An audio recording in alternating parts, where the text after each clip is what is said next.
Notre pays, à l'instar de la communauté internationale, célèbre ce jour 8 septembre 2014 la 48e édition de la Journée internationale de l'alphabétisation. Messieurs, mesdames, bonsoir et merci de suivre cette édition de 20h30. Nous reviendrons sur cette journée de l'alphabétisation dans cette édition, mais tout d'abord les couleurs du ciel avec la météo qui prévoit en cours de nuit des activités pluvieuses orageuses faibles à localement modérées sur les régions du sud de Difa, Zender, Maradi et sur le Dandi. Présentation Ousmane Bawa. Chers téléspectateurs, bonsoir et bienvenue à votre page météo du jour. Le temps est marqué ce matin par le passage d'une zone pluvieuse orageuse qui avait intéressé le sud des régions du fleuve. Système qui avait d'ailleurs effleuré la ville de Niamey en fin de matinée. Il est aussi observé un léger retrait de front intertropical, le positionnant sur un axe Agadez et sud de Bulma. Dans l'après-midi, il est observé à travers l'image satellitaire de 18h heure locale la présence des cellules orageuses sur le Damagaram débordant sur la région de Maradi et quelques cellules orageuses sur le centre des régions du fleuve. En dehors de nos frontières, ce sont des zones pluvieuses orageuses qui sont observées sur le nord Nigeria. L'évolution de ce temps nous amène à prévoir en cours de nuit des activités pluvieuses orageuses faibles à localement modérées sur le sud des régions de Difa, Zender et de Maradi. Plus à l'ouest, ce sont toujours des activités pluvieuses orageuses que nous prévoyons sur le Dandi. Et un passage nuageux sera observé sur le Tamesna. Pour la matinée de demain, ce sont des tendances orageuses qui seront observées sur le centre Ader et l'Arewa, situation qui pourrait évoluer pour intéresser le centre et le nord des régions du fleuve. Il sera aussi observé une bonne couverture nuageuse sur le sud des régions de Zender et de Maradi. Chers téléspectateurs, c'est l'essentiel de cette page météorologique. Au revoir et à demain, Inch'Allah. À l'Assemblée nationale, le premier vice-président de l'institution, Daouda Mamadou Marté, a reçu cet après-midi en audience une délégation du groupe d'amitié interparlementaire France-Afrique de l'Ouest. M. Jacques Legendre, chef de cette délégation, nous dit les raisons de cette rencontre avec les responsables du Parlement nigérien. Nous sommes une délégation du groupe d'amitié du Sénat français avec toute l'Afrique de l'Ouest. Chaque année, nous effectuons un déplacement dans un ou plusieurs pays de la zone et cette année, nous avons souhaité pouvoir revenir au Niger, rencontrer nos homologues parlementaires du Niger et faire le point avec eux sur un certain nombre de sujets d'intérêt commun, en particulier sur la situation sécuritaire, puisqu'elle est une préoccupation pour le Niger et que les parlementaires français doivent être bien informés de ce qui se passe ici, des mesures qui sont prises et de pouvoir analyser l'aide que la France peut apporter au Niger, au Mali, aux États de la zone sahélienne en proie actuellement à ce genre de menaces terroristes. Voilà pourquoi nous sommes heureux de rencontrer nos collègues du Parlement et puis bien sûr de rencontrer les principaux responsables de l'État du Niger. Je dois dire aussi que nous allons circuler un peu pour nous faire une idée, mes collègues et moi-même, de la réalité du Niger actuellement. Peu après donc cette audience, cette délégation de parlementaires français a eu une séance de travail avec les membres du groupe parlementaire d'amitié France-Niger. La question, la sécurité dans la bande sahélo-saharienne, les enjeux de développement et de coopération entre la France et le Niger sont les sujets au centre des débats. Le président du Conseil supérieur de la communication, C.C. Abdrahmane Ousmane, a présidé ce lundi à Dosso les travaux des journées d'échange sur le thème promotion de la paix et de la quiétude au sein des communautés par les médias. C'était en présence du gouverneur de la région de Dosso, Ousmane Habibou Bako, pour le compte-rendu. Au cours des journées d'échange sur la promotion de la paix et de la quiétude sociale au sein des communautés, les responsables des médias et journalistes de la région de Dosso vont réfléchir et faire des propositions concrètes pour que le Niger soit un pays de paix et de stabilité. Dans ce mot introductif, le gouverneur de la région de Dosso, Seydou Zatawali, en présence du président du conseil régional, a mis l'accent sur l'importance de la paix dans un pays entouré de foyers d'embrasement par-ci par-là, car aucune action de développement n'est possible sans la paix, d'où le rôle combien primordial des médias pour sensibiliser et informer les populations. En procédant à l'ouverture des travaux, le président du Conseil supérieur de la communication a salué l'appui du projet Révalorisation du Vivre Ensemble Rêve qui entre dans le cadre de la composante amélioration de l'environnement professionnel des médias qui vise à contribuer à la consolidation de la paix à travers une régulation indépendante et effective des médias. Les médias doivent contribuer pour la paix et la quiétude sociale entre les communautés dans la région de Dosso qui, chaque année, fait face à des conflits champêtres qui causent des dégâts importants et souvent des pertes en vie humaine. Les médias de la région de Dosso ont donc un défi. Et ce défi, c'est d'apporter leur contribution. C'est d'épauler les autorités régionales, les autorités coutumières et religieuses pour que ce genre d'incident ne se reproduise plus. Pour que toutes les communautés de la région de Dosso puissent désormais vivre dans la paix et dans la quiétude. Pour ce faire, les médias de la région de Dosso, particulièrement ceux qui diffusent en milieu rural, doivent, dans leur programmation, cultiver la paix. Ils doivent sensibiliser les différentes communautés sur la nécessité de vivre ensemble dans la quiétude et dans la solidarité. Et cette contribution des médias, le Conseil supérieur de la communication est prêt à les accompagner pour justement revaloriser les bonnes pratiques en matière de paix et de quiétude sociale dans la région de Dosso. En effet, la paix n'a pas de prix. Et c'est dans la paix et la quiétude sociale que le rêve, l'espoir, la réussite, la joie et le développement sont permis. Le ministre de la Santé publique Manou Agali a réceptionné ce matin un important matériel composé d'une clinique ambulante, d'une ambulance et de plusieurs autres matériels destinés à la Fondation Tatalin Yali.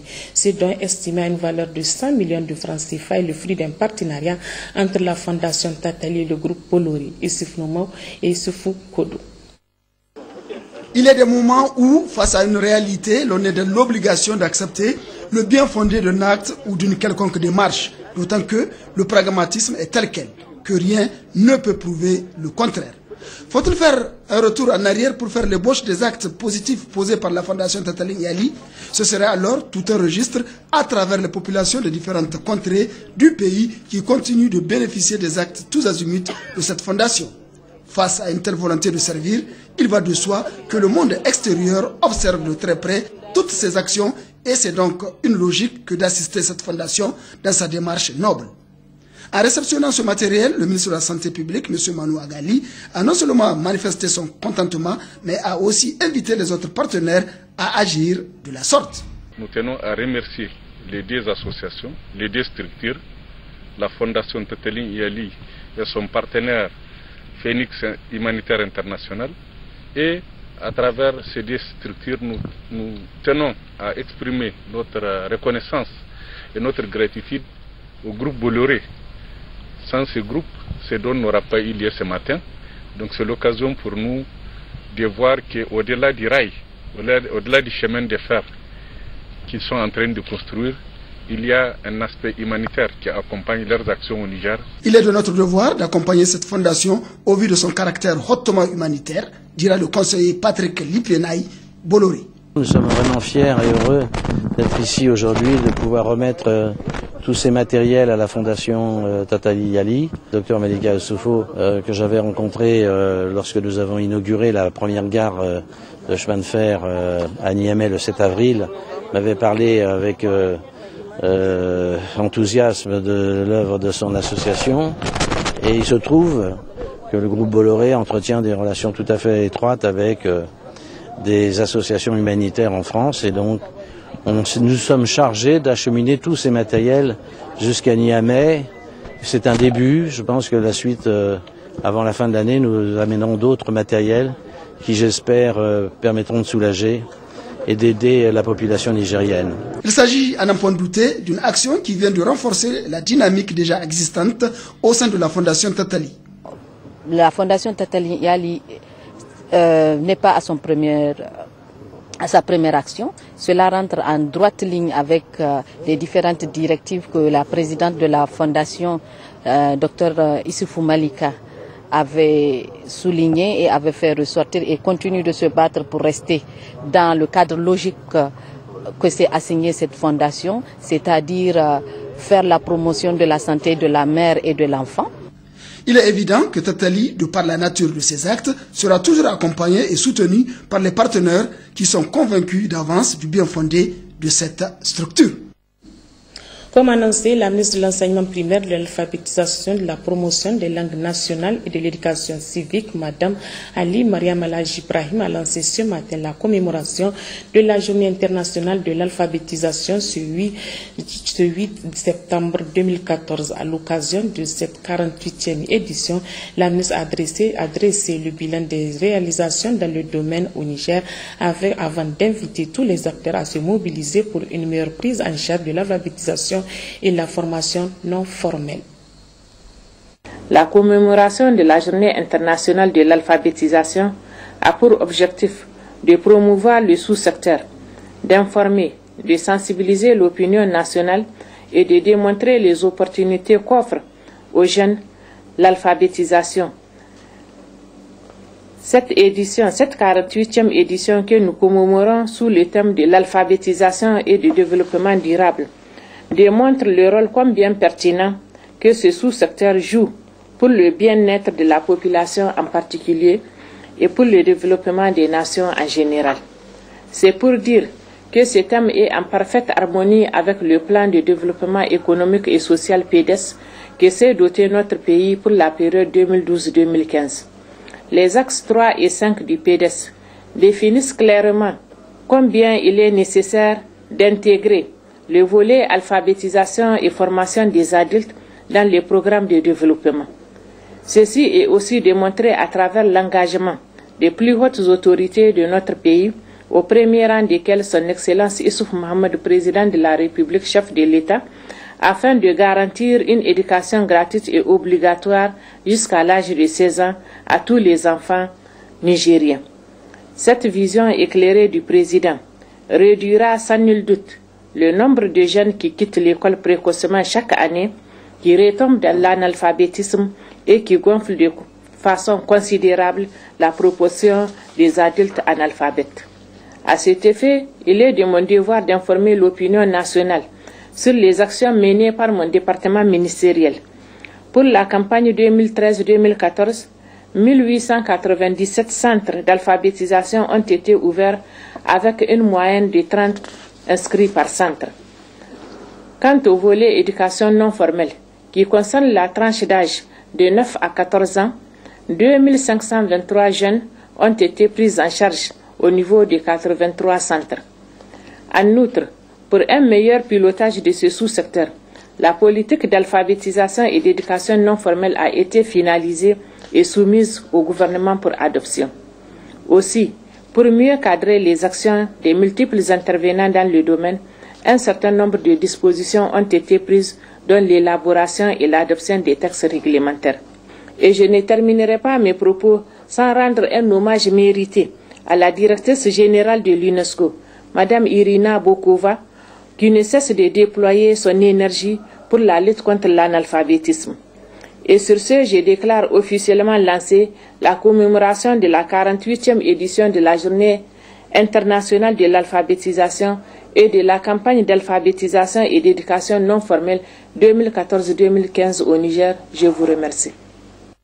Dans le même cadre, notez la célébration aujourd'hui au centre d'alphabétisation de Taladjer, la journée internationale de l'alphabétisation. La cérémonie a été présidée par la secrétaire générale adjointe du gouvernorat de Niamey en présence des responsables du secteur de l'éducation. Le compte rendu est signé Bourikal Badja et Soufou Suleiman. L'alphabétisation, une étape incontournable sur le chemin de l'éducation pour tous tout au long de la vie. C'est le thème de cette 48e édition de la Journée internationale de l'alphabétisation célébrée ce matin au centre d'alphabétisation de Taladje. Au cours de cette cérémonie, plusieurs allocutions ont été prononcées, dont celle de l'inspectrice de l'alphabétisation de la commune Niamey 4 et celle de la vice-maire de cette même commune. La secrétaire générale adjointe du gouvernorat de Niamey a souligné toute l'importance de l'alphabétisation pour une nation. Elle a ajouté que le développement économique et social de tout pays est extrêmement lié au niveau d'instruction de sa population. Notre pays s'est résolument engagé dans un processus de valorisation des ressources humaines à travers l'éducation, afin de créer les conditions permettant aux populations de jouer pleinement et effectivement leur rôle dans le processus de développement socio-économique. À ce titre, et conscient du fait que la scolarisation à elle seule ne peut en aucun cas résoudre le problème d'analphabétisme, obstacle à l'atteinte des objectifs du millénaire pour le développement, le gouvernement accorde une priorité à l'alphabétisation des jeunes et adultes qui constituent la population active dont le comportement exerce aujourd'hui une influence sur les actions de développement de notre pays. L'objectif visé à travers cette 48e édition est de faire un plaidoyer pour la mise en œuvre d'un programme d'alphabétisation des adultes et de sensibiliser les populations pour le développement d'un programme d'éducation de base non formelle pour les jeunes déscolarisés et non scolarisés dans la région de Niamey. À l'issue de la présente cérémonie, les participants ont effectué une visite guidée en vue de découvrir les performances des apprenantes de ce centre d'alphabétisation. Éducation toujours, et c'est avec le gouverneur de la région de Difa, Yacouba Soumana Gao, qui a réceptionné ce matin un important lot de fournitures scolaires que l'État vient d'octroyer à la région en prélude à la rentrée scolaire 2014-2015. Compte rendu Abdraman Boukari, Abdraman Maz. Cette importante quantité de fournitures et manuels scolaires que l'État vient de mettre à la disposition de la région de Difa entre dans le cadre des préparatifs de la rentrée scolaire 2014-2015. Nous venons de réceptionner 61 tonnes, dont 41 tonnes pour le traditionnel et 20 tonnes pour le préscolaire. Les 41 tonnes du traditionnel, il y a les cahiers, des bics, des crayons, des règles, les trousseaux, les trousses pour élèves pour mathématiques. Donc pour ce qui est du préscolaire, c'est essentiellement leur matériel ludique, c'est-à-dire les poupées, les matériels de jeu, les rames, qui sont essentiellement utilisés dans ce domaine-là. Donc en gros, ce matériel que nous venons de recevoir, c'est une quantité importante et qui va suffire, en tout cas, pour plus de 6 mois de l'année. Et on va essayer de mettre ça à la disposition des inspecteurs, qui vont mettre ça à la disposition des écoles pour démarrer l'année. Le 1er octobre, tout sera sur place. Le gouverneur de la région de Difa, M. Yacouba Soumana Gao, qui a tenu à faire le déplacement au niveau du magasin de la direction régionale de l'enseignement primaire pour voir de visu la composition de ce lot de fournitures et de manuels scolaires, n'a pas caché toute sa satisfaction. Preuve, a-t-il indiqué, de l'intérêt tout particulier que les autorités de la 7e République accordent à l'école nigérienne. C'est déjà une prouesse. 6 inspections ont déjà pris les fournitures. Donc, coup de chapeau au ministère de l'enseignement primaire, de l'alphabétisation et de la promotion des langues nationales. Et j'ose espérer que ce matériel sera utilisé à bon escient par les responsables académiques et les enseignants. A noter que dans ce déplacement, le gouverneur de la région de Difa, M. Yacouba Soumana Gao, était en compagnie des autorités administratives, communales et coutumières et des responsables des différentes unités des forces de défense et de sécurité. Préparatif de la rentrée scolaire 2014-2015, mais cette fois-ci dans la région d'Agadez. Toutes les dispositions ont été prises pour une bonne rentrée, constat fait par notre équipe régionale. Le reportage est signé Hachim Mohamed et Ibrahim Marikou. En prélude de la rentrée scolaire 2014-2015, l'administration scolaire à tous les niveaux s'active grâce aux moyens mis à sa disposition par le niveau central pour acheminer à temps les fournitures scolaires dans toutes les inspections en charge de leur ventilation par établissement scolaire. Constat des différents directeurs régionaux de l'éducation. Le gouvernement veut faire de cette rentrée une réussite parce que au début du mois de juillet, nous avons reçu une quantité importante de fournitures scolaires. Et dans le mois d'août aussi, on a reçu une quantité importante de fournitures scolaires. Ce qui va me permettre donc de vous dire à peu près plus de 18 000 tonnes en cahier de 32 pages, plus de 16 000 tonnes en cahier donc de 200 pages, plus donc de 11 000 tonnes donc en cahier donc de 300 pages, grosso modo, sans compter donc les équerres, les bics, les rapporteurs, les papiers RAM. Bref, c'est pour vous dire que combien le gouvernement de la 7e République est à peu d'œuvre pour que cette rentrée scolaire soit donc une réussite. On a tenu un conseil régional d'orientation, ce qui nous a permis de répertorier donc les enseignants qui probablement donc vont nous quitter. Et un test de recrutement a été organisé donc le 23 août et donc ça va nous permettre aussi donc de combler ce vide-là. Nous avons déjà les fournitures nécessaires pour couvrir vraiment le besoin pour l'ensemble donc des établissements de la région. Du point de vue activité, signalons que la commission donc de passage-roulement solution vient de terminer son travail. Nous sommes encore une fois vraiment très satisfaits. Nous avons eu au mois de juin une liste d'enseignants titulaires qui vont venir renforcer l'équipe déjà existante, sans compter les appelés de service civique et les contractuels qui bientôt vont nous rejoindre également. Au niveau de Bilma, tout est fin prêt. Déjà, la commission régionale des affectations a eu lieu.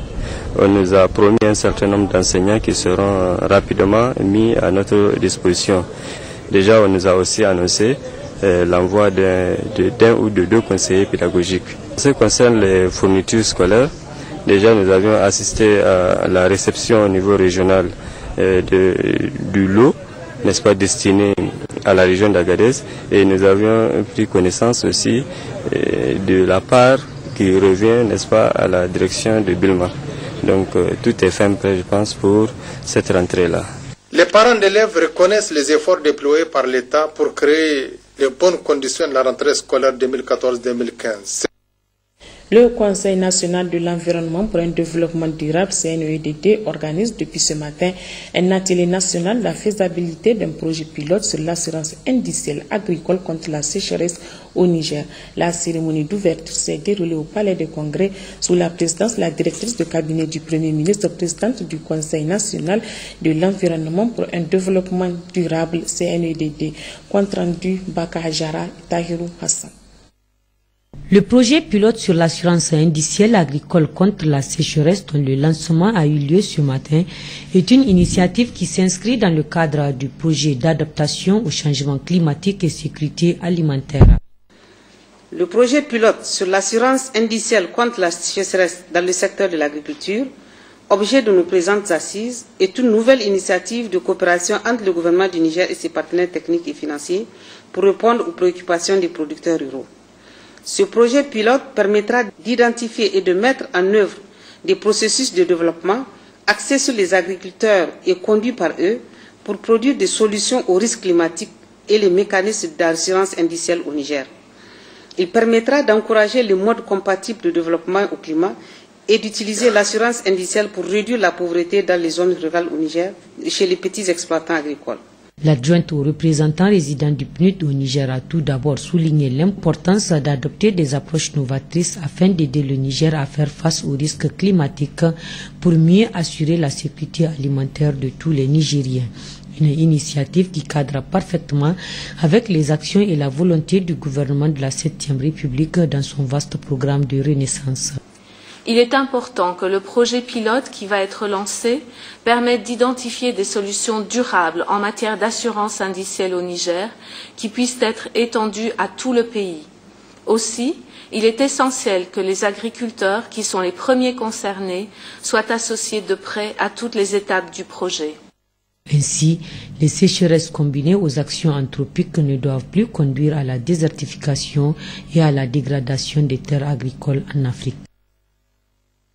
Le directeur de cabinet du ministre de l'Élevage a pour sa part procédé ce matin au lancement du projet intitulé Promotion de la filière élevage à travers l'approche recherche agricole intégrée pour le développement. Lancement qui met en place la plateforme d'innovation de la filière élevage. Jocelyne Amoussou Askou Jibrila pour plus de précisions. 20 vaches sont prévues pour la phase pilote du projet. Des vaches de la race d'Azawak et de Goudali, recherchées pour leur production en lait. Il s'agit ensuite d'inséminer ces vaches afin qu'elles mettent bas et qu'elles produisent du lait à la même période. Ceci en vue de booster la production du lait. La particularité du Niger, c'est que les conditions climatiques font du Niger un pays d'élevage. L'autre élément qui est ma fierté, c'est qu'on commence maintenant à aller dans la bonne direction. Parce qu'auparavant, les chercheurs étaient dans leur coin, ils faisaient de la recherche, mais c'est une recherche théorique, c'est une recherche qui ne sortait jamais des bureaux. Les grandes difficultés que nous avons avec l'autre type d'élevage, c'est que parfois on arrive à avoir les veaux en saison sèche. Et on sait qu'en saison sèche, c'est des difficultés que nous rencontrons. Quel est l'avantage de l'insémination artificielle? C'est que ça te permet de bien suivre l'animal, mais ça te permet aussi de bien cadrer quand est-ce que tu auras ton veau. Mais le projet ne s'arrête pas là. Il vise une labellisation des produits laitiers et surtout leur transformation. Aussi, les semences, les fourrages, l'étiquetage, bref, toute la technologie est assurée par l'Institut national de recherche agronomique INRAN. La prise en compte de cette activité s'inscrit parfaitement dans le cadre de l'initiative 3N. Les Nigériens nourrissent les Nigériens du président de la République, chef de l'État, Elhadji Issoufou Mahamadou, qui accorde une place de choix au secteur du développement rural dans son programme de renaissance. Elle va permettre de booster significativement la production de lait et réduire les importations que le Niger connaît en matière de lait qui se chiffrent à plus de dizaines de milliards. Pour l'instant, c'est la commune de Douchi qui est choisie par le projet, soutenu par le FARA, Forum africain de la recherche agricole, représenté par le professeur Wale Adekoulé, qui promet soutenir le Niger à le vulgariser à d'autres régions si la phase pilote est positive.